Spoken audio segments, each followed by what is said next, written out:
নমস্কাৰ ষ্টুডিঅ'ত মই নেত্ৰজিৎ বৰা আৰু এই মুহূৰ্তত ৰাজ্যবাসীৰ বাবে এটা অতি গুৰুত্বপূৰ্ণ খবৰ লৈ আহিছোঁ কিয়নো অসমৰ 1 কোটি শ্ৰমিকৰ বাবে কেন্দ্ৰীয় চৰকাৰে ভাল খবৰ দিছে 1 কোটি শ্ৰমিকে অসমৰ 1 কোটি শ্ৰমিকে 2 লাখ টকা পৰ্যন্ত বীমাৰ সুবিধা লাভ কৰিব এটা বৃহৎ সিদ্ধান্ত গ্ৰহণ কৰিছে কেন্দ্ৰীয় চৰকাৰে আৰু অসমৰ 1 কোটি শ্ৰমিকৰ বাবে ভাল খবৰ ৰাখিছে সবিশেষ এই মুহূৰ্তত টাইমিট দৰ্শকসকলৰ বাবে লৈ আহিছে ডাঙৰ খবৰ 1 কোটি শ্ৰমিকৰ বাবে আহিছে ভাল খবৰ এটা বৃহৎ সিদ্ধান্ত গ্ৰহণ কৰিছে কেন্দ্ৰীয় চৰকাৰে ই শ্ৰম পৰ্টেলত পঞ্জীয়নভুক্ত হ'ব অসমৰ 1 কোটিকৈ শ্ৰমিক কেন্দ্ৰীয় চৰকাৰে এটা বৃহৎ সিদ্ধান্ত গ্ৰহণ কৰিছে যে ই শ্ৰম পৰ্টেলত অসমৰ 1 কোটি শ্ৰমিক পঞ্জীয়নভুক্ত হ'ব দেশৰ 38 কোটি শ্ৰমিকক পঞ্জীয়নভুক্ত কৰাৰ লক্ষ্য ইতিমধ্যে হাতত লৈছে কেন্দ্ৰীয় চৰকাৰ তাৰ ভিতৰত অসমৰ 1 কোটি শ্ৰমিকে এই পৰ্টেলত পঞ্জীয়ন কৰিব পাৰিব আৰু পঞ্জীয়ন কৰিলে লাভ কৰিব ই শ্ৰম কাৰ্ড ই শ্ৰম পৰ্টেলত পঞ্জীয়ন কৰিলে 2 লাখ টকা পৰ্যন্ত বীমাৰ সুবিধা লাভ কৰিব আৰু গুৰুত্বপূৰ্ণ মন্তব্য আগবঢ়াইছে কেন্দ্ৰীয় মন্ত্ৰী ৰামেশ্বৰ তেলীয়ে নিশ্চিতভাৱে ভাল খবৰ এই মুহূৰ্তত কিয়নো অসমৰ 1 কোটি শ্ৰমিকৰ বাবে ভাল খবৰ ৰাখিছে এটা বৃহৎ সিদ্ধান্ত গ্ৰহণ কৰিছে কেন্দ্ৰীয় চৰকাৰে আৰু অসমৰ 1 কোটি শ্ৰমিকক ই শ্ৰম পৰ্টেলত পঞ্জীয়ন কৰা হ'ব আৰু ই শ্ৰম পৰ্টেলত পঞ্জীয়নভুক্ত হোৱাৰ লগে লগে অসমৰ 1 কোটি শ্ৰমিকে লাভ কৰিব 2 লাখ টকা পৰ্যন্ত বীমাৰ সুবিধা এটা বৃহৎ সিদ্ধান্ত কেন্দ্ৰীয় চৰকাৰে গ্ৰহণ কৰিছে আৰু ই শ্ৰম পৰ্টেলত অসমৰ সকল শ্ৰমিকক পঞ্জীয়ন কৰা হ'ব 2 লাখ টকা পৰ্যন্ত অসমৰ শ্ৰমিকসকলে বীমাৰ সুবিধা লাভ কৰিব ডাঙৰ খবৰ এই মুহূৰ্তত আমি আন এক খবৰ আমাৰ হাতত আহি পৰিছে কিয় আমি জনাব বিচাৰিছো ই শ্ৰম পৰ্টেলত আপুনি কেনেকৈ আবেদন কৰিব কেনেকৈ আপুনি পঞ্জীয়ন কৰিব যদি আপুনি পঞ্জীয়ন কৰা নাই তেতিয়াহ'লে এই খবৰ আপোনাৰ অত্যন্ত গুৰুত্বপূৰ্ণ কিয়নো ই শ্ৰম কাৰ্ডৰ পঞ্জীয়নৰ বাবে অন্তিম তাৰিখ হৈছে 31 ডিচেম্বৰ আৰু যদি এই পৰ্যন্ত আপুনি পঞ্জীয়ন কৰা নাই তেতিয়াহ'লে আপুনি আজিয়েই পঞ্জীয়ন কৰক কেনেকৈ পঞ্জীয়ন কৰিব কেনেকৈ আবেদন কৰিব কিয় আমি আপোনালোকক জনাম যে ই শ্ৰম কাৰ্ডৰ বাবে যদি আপুনি পঞ্জীয়ন কৰা নাই আজিয়েই পঞ্জীয়ন কৰক কাৰণ অন্তিম তাৰিখ চৰকাৰৰ ফালৰ পৰা বান্ধি দিয়া হৈছে সেয়া হৈছে 31 ডিচেম্বৰ প্ৰতিগৰাকী শ্ৰমিকে কৰিব পাৰিব আবেদন ishram.gov.in ৱেবছাইটটোকে আপুনি পঞ্জীয়ন কৰিব পাৰিব আৰু সম্পূৰ্ণ বিনামূল্যে আপুনি ঘৰতেই বহি পঞ্জীয়ন কৰিব পাৰিব তা বৃহৎ সিদ্ধান্ত কেন্দ্ৰীয় চৰকাৰে গ্ৰহণ কৰিছে সম্পূৰ্ণ বিনামূলীয়াকৈ পঞ্জীয়ন কৰিব পাৰিব আৰু অসমৰ 1 কোটি শ্ৰমিকে লাভ কৰিব বীমাৰ সুবিধা পঞ্জীয়ন কৰা শ্ৰমিকে 2 লাখ টকা পৰ্যন্ত বীমাৰ সুবিধা লাভ কৰিব কি নথিপত্ৰৰ প্ৰয়োজন হ'ব সেয়া আমি টাইমিটৰ দৰ্শকসকলক এই মুহূৰ্তত জনাব বিচাৰিছোঁ কি নথিৰ প্ৰয়োজন হ'ব আৰু কেনেকৈ আপুনি ঘৰতে বহি পঞ্জীয়ন কৰিব পাৰিব বেংক একাউণ্ট আধাৰ কাৰ্ড আৰু আধাৰ কাৰ্ড ৰেজিষ্টাৰ হৈ থকা এটা মোবাইল নম্বৰ আপোনাক প্ৰয়োজন হ'ব বেংক একাউণ্ট আধাৰ কাৰ্ড আৰু এটা মোবাইল নম্বৰ যিটো আপোনাৰ ৰেজিষ্টাৰ্ড হৈ আছে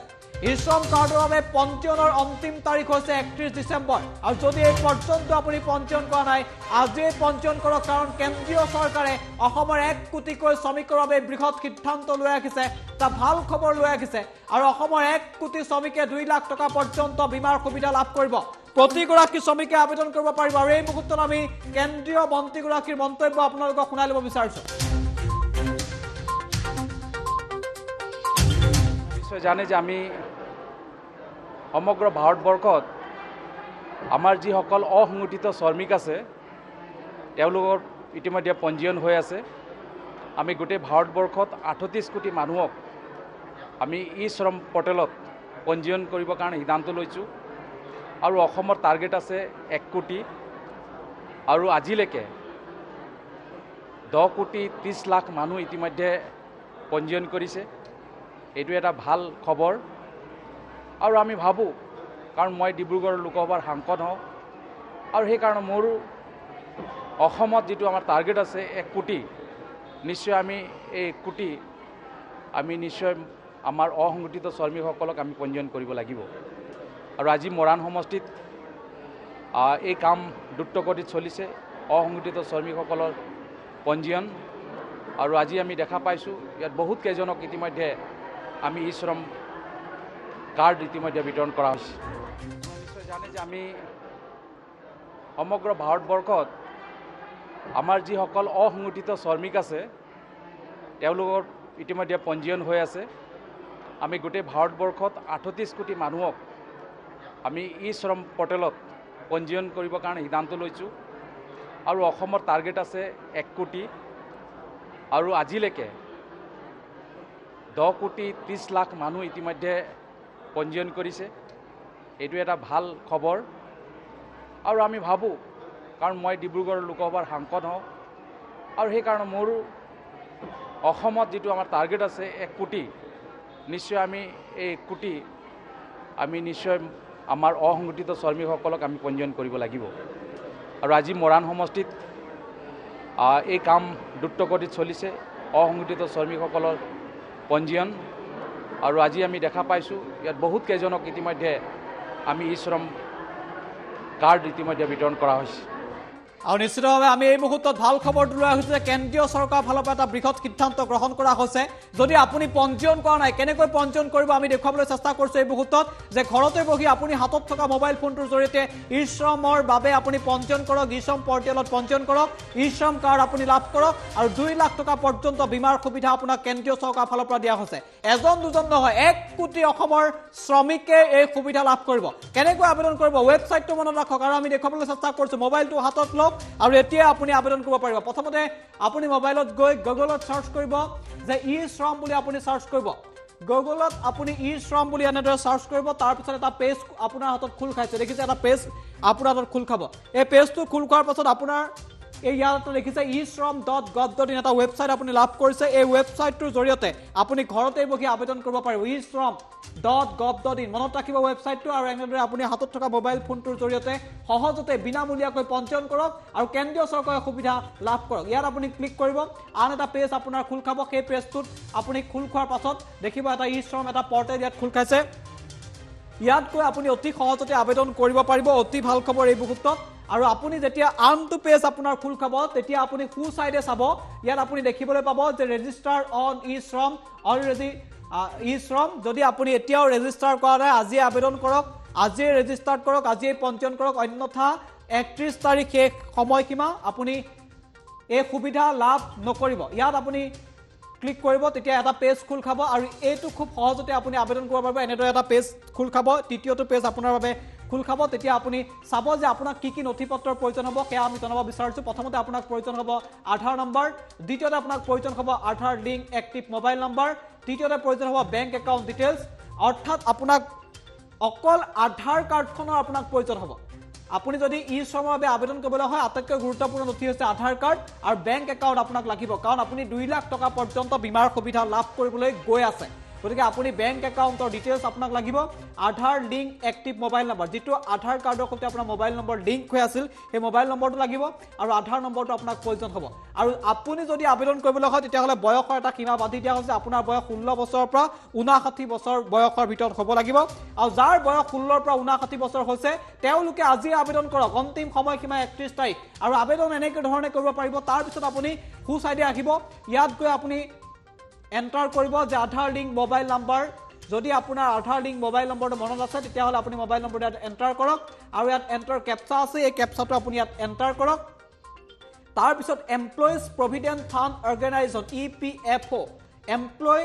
ষ্টেট ইঞ্চুৰেঞ্চ কৰ্পৰেশ্যনত তাত আপোনাৰ আছে নে নাই, তাৰ লগত আপুনি জড়িত আছে নাই, যদি আছে ইয়েছ, যদি নাই ন', সেইটো আপুনি দিয়ক। আৰু ইয়াত আপুনি চেণ্ড OTP বটনত আপুনি ক্লিক কৰক। যেতিয়া আপুনি চেণ্ড OTP বটনত ক্লিক কৰিব, তেতিয়া আন এটা পেজ আপোনাৰ বাবে খোল খাব। সেই পেজটোত গৈ আপুনি ৰেজিষ্টাৰ কৰিব পাৰিব। আৰু যেতিয়া আপুনি আজিৰ দিনটো ৰেজিষ্টাৰ কৰিব, মাত্ৰ কেইটামান দিনৰ ভিতৰতে আপুনি লাভ কৰিব eShram কাৰ্ড। আৰু eShram কাৰ্ডখন আপুনি লাভ কৰাৰ লগে লগে ভাৰত চৰকাৰৰ ফালৰ পৰা এটা বৃহৎ সুবিধা আপুনি লাভ কৰিব। কিয়নো আপোনাৰ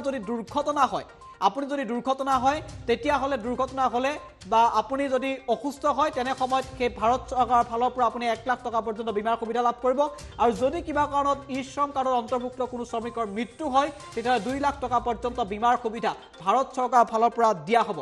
সম্পূৰ্ণ বিনামূলীয়া আৰু হাতত থকা মোবাইল ফোনটোৰ জৰিয়তে অতি সহজতে আপুনি ৰেজিষ্টাৰ কৰিব পাৰিব। কেইটামান দিনৰ ভিতৰতে আপুনি eShram কাৰ্ড আপুনি লাভ কৰিব। ভাৰতবৰ্ষৰ 38 কোটি কৃষকৰ ভিতৰত অসমৰ শ্ৰমিকৰ ভিতৰত অসমৰ 1 কোটি শ্ৰমিকক এই সুবিধা প্ৰদান কৰা হ'ব। যদি আপুনি অসুবিধাৰ সন্মুখীন হয়, তেতিয়াহ'লে হেল্প ডেস্ক নম্বৰটো মনত ৰাখক, 14434, এইটো হেল্পলাইন নম্বৰ। এই হেল্পলাইন নম্বৰটো আপুনি মনত ৰাখক আৰু ইয়াৰ জৰিয়তে আপুনি আবেদন কৰাৰ সময়ত যদি কিবা অসুবিধাৰ সন্মুখীন হয়, তেতিয়াহ'লে হেল্পলাইন নম্বৰটোৰ জৰিয়তে আপুনি আজিয়েই ফোন কৰি সবিশেষ জানিব পাৰিব। হেল্পলাইন নম্বৰটো মনত ৰাখক, ৱেবছাইটটো মনত ৰাখক eShram.gov.in আৰু আজিয়েই পঞ্জীয়ন কৰক। আমি প্ৰথমৰ পৰা শেষ খবৰ টাইম এইটো দৰ্শকক লগে এই মুহূৰ্তত জনাব বিচাৰিছোঁ। প্ৰথম খবৰটো আমি জনাব বিচাৰিছোঁ এটা বহুত ভাল খবৰ ৰাখিছে এই মুহূৰ্তত যে ভাৰতবৰ্ষৰ কোটি কোটি শ্ৰমিকৰ লগতে অসমৰ 1 কোটি শ্ৰমিকৰ বাবে কেন্দ্ৰীয় চৰকাৰে এটা ভাল খবৰ এই মুহূৰ্তত লৈ ৰাখিছে অসমৰ 1 কোটি শ্ৰমিক এজন দুজন নহয় অসমৰ 1 কোটি শ্ৰমিকৰ বাবে ভাল খবৰ ৰাখিছে ই-শ্ৰম পৰ্টেলত পঞ্জীয়নভুক্ত হ'ব অসমৰ 1 কোটি শ্ৰমিক যদি আপুনি এতিয়াও পঞ্জীয়ন কৰা নাই তেতিয়াহ'লে আপুনি পঞ্জীয়ন আজিয়ে কৰক কাৰণ কেন্দ্ৰীয় চৰকাৰে এটা বৃহৎ ঘোষণা কৰিছে বৃহৎ সিদ্ধান্ত গ্ৰহণ কৰিছে 138 কোটি শ্ৰমিকক পঞ্জীয়নভুক্ত কৰাৰ লক্ষ্য ভাৰত চৰকাৰ তাৰ ভিতৰত অসমৰ 1 কোটি শ্ৰমিকক পঞ্জীয়ন কৰিব ভাৰত চৰকাৰে আৰু যদি আপুনি পঞ্জীয়ন কৰে তেতিয়াহ'লে আপুনি ই-শ্ৰম কাৰ্ড লাভ কৰিব আৰু 2 লাখ টকা পৰ্যন্ত আপুনি বীমাৰ সুবিধা লাভ কৰিব ঘৰতে বহি মোবাইল ফোনৰ জৰিয়তে সহজতে আপুনি আবেদন কৰিব পাৰে সম্পূৰ্ণ বিনামূলীয়া সহজতে পঞ্জীয়ন কৰিব পাৰে আৰু ই-শ্ৰম কাৰ্ড আপুনি লাভ কৰক ভাৰত চৰকাৰৰ বিশেষ সুবিধা আপুনি লাভ কৰক